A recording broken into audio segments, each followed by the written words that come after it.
Hey everyone, and how's it going? BwbBsJu here, and let's talk about the patch notes of 10.2.5. Preservation Evoker actually got almost nothing but buffs here, and one change that has me curious about how Season 4 will play. I'm going to go over all of those, but because Grace Period got buffed, and this whole integration with Reversions, I figured I'd also go over how Grace Period works and how you can use it as a player, because I don't really go over it in any of my guides, so I figured that might be helpful today. Let's dive into the patch notes and into how Grace Period works. If you like healing content, get subscribed, it'd mean the world to me. And of course, if you just like listening to me talk about WoW, it'd mean a lot to me.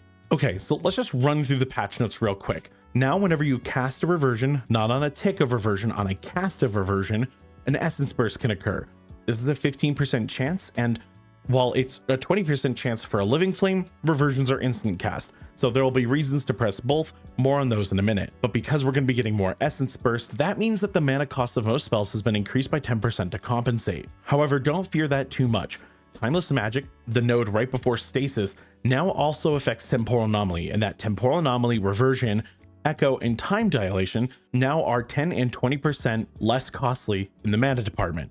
However, the duration was nerfed a little bit to also be 10 and 20%. You lost a little bit of time on these moves, but this is ultimately a pretty big buff. Lifegiver's Flame also no longer generates threat from healing done, and I'm not sure if I've ever noticed that. Might have been just a bug fix. Good to hear. But the big one, the one we really want to talk about, and they'll be the focus of the video, Grace Period now increases your healing by 7.5 and 15% on targets with your reversion, and it was 5 to 10% before. Note that Grace Period can be doubled up, so it's possible to get 15 and 30% bonus healing on a target if you decide to double it up, and we'll be going over that interaction as well. Now, before I get into this whole Grace Period reversion stuff, it's important to note that reversion can no longer be extended more than 6 times from critical heals, which absolutely kills the Infinite Hots build from Season 1. Now, if we are getting our Season 1 set in Season 4, that's curious. Now, I know they're going to rebalance the tier sets, but I'm just not sure what the play is now with reversions on that tier set, and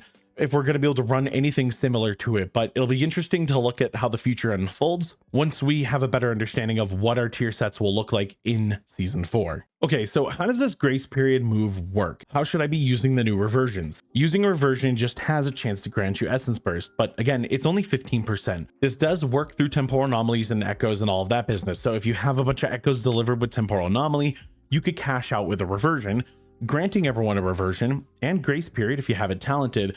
However, as good as that might be, that's all there is to it. If you want to heal people, use Living Flame to cash out. If you want to get a Grace Period set up, you hit reversion. If you want to just use Living Flame to heal everyone up and then spend your reversions in hopes to get another Essence Burst, you absolutely could if there's no one to heal with reversion. And if you don't plan on running Grace Period because it ends up sounding kind of complicated and you're on the newer side of things, don't worry. You're still going to benefit from this change. You don't need Grace Period to get the reversion change. So you'll be hopefully getting Essence Burst just by hitting Echo Reversion on, say, your tank when they get hit too hard. But let's talk about how this Grace Period move works. If you want to test any of the numbers for yourself, I recommend you hit Dream Breath, because Dream Breath on yourself and on any other target actually hits for the normal amount. So while we do receive bonus healing ourselves, if I put a reversion on myself, you'll see that the number gets boosted. And furthermore, if I echo reversion myself and I have double, you'll actually see the heal ticks for even more on myself because I have 2 reversions running instead of 1. You can test anything I talk about with that. Now, here's the fun part. There was a pretty bad nerf to Preservation Evoker where Temporal Anomaly half potency echoes are now, and they're 45% technically, but we were delivering full life binds and full golden hour heals, which was broken. You were delivering these full potency versions of moves on a move that was less potent. So they actually nerfed it to around 33% value. So at least I think that's what the number was. So if you like life bind somebody through a Temporal Anomaly and you like get the whole team life bind, yeah, it's weaker than if you got a manual echo on every single person and then applied life bind to everyone. After that nerf though, Grace Period was never impacted. If you throw a Temporal Anomaly out and say reversion yourself, every single person that got a reversion, right? Every single potential training dummy. Did I get none of the training dummies? Bruh. Okay, so there's too many people around me is what that means. So essentially, if I reversion myself here, oh, come on, please, did any of them get it? Sweet. This target is now receiving a smaller version of my reversion, but a full effect grace period. So they have currently, because I have 2 points in it, 15% increased bonus healing despite it being through a temporal anomaly. Hopefully by me speaking this into existence, it doesn't get nerfed. However, this is quite strong for just getting a baseline healing modifier on your whole team. But there are other more efficient ways of using grace periods. So while that is one option, let's talk about another one. So you can use grace period to say, throw a temporal anomaly, then you can hit a dream breath on everyone. And now there's going to be this double potency or 1.5 potency dream breath on someone. And let's say this player in particular starts dying. I can hit an echo reversion on them, and please ignore the million something heal. Now they're going to be receiving 30% more healing from that heal over time that I gave them. So let's say you're in the middle of a mechanic and everyone's taking damage. You get that double dream breath out on basically everyone. And one player in particular is still getting bolted by some mob.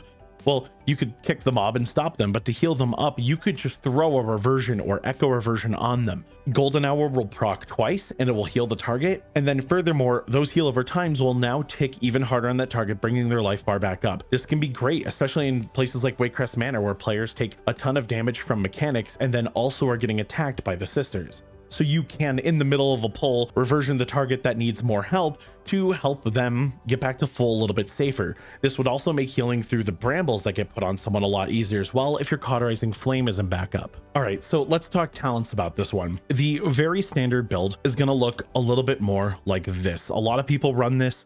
I see this in logs all the time. This is fantastic. A lot of people were already running grace period to help with certain single target checks and like heavy incoming damage, and that's only gotten better. So you can run this if you like. I also recommend on the left side, sometimes taking Ancient Flame here is really nice, and that you might use Verdant Embrace to heal, say, a tank who's dealing with a huge tank buster mechanic, and then you can quickly give them a Living Flame as opposed to slowly cast a Living Flame to single target heal them. If you don't like Font of Magic as much, or if you just prefer Ouroboros like I do, you can run this just fine. You'll still have Call of Ysera, you'll still have Rush of Vitality. All this is good news. And I don't know why some of you get so unbelievably offended that I don't like Call of Ysera, but you're definitely a little weird about it. You can run the way I do, which is that I just prefer having my Verdant Embrace decoupled from my Renewing Breath, and this has been working marvelously for me. Although I do miss Rush of Vitality quite a bit here, but I'm not really willing to sacrifice the points, or I'll just go back to running what I was before, which looked like this. Either way you want to run it, I think what makes the talent changes special and Reversions providing Essence Burst special is that it reminds me a lot of, you guessed it, fighting games. In Tekken, there's different combos and routes in combos, and they're not just for show, they have general purpose. You might find that there's one combo you can do that gets you to the wall a little bit easier, so you can wall carry someone for a combo. Or one might be, hey, there's no wall in reach, you might want to go for some maximized damage. And then there's some that might be better for playing an awkward angle, like maybe you won't hit a wall or hit a wall nicely, and you want to just cash out the combo and get a good knockdown. And all of these are going to be completely viable in different situations. And I like that Preservation has that granularity going for them. You can play this spec in a lot of different ways in heal scenarios based on what you think might be happening next. And with a little bit of understanding of how the dungeon works and where the damage is coming from, you can adapt to what moves you have and don't have and use tools such as Grace Period and Temporal Anomaly to heal everyone. And I honestly think that's what keeps Preservation cool. Is it going to be meta anytime soon?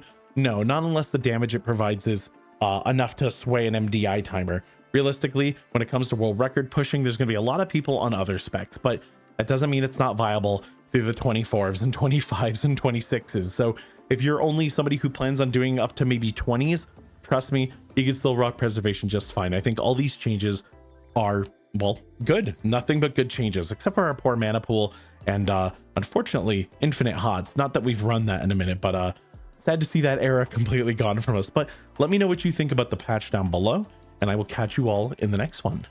Take care, friends.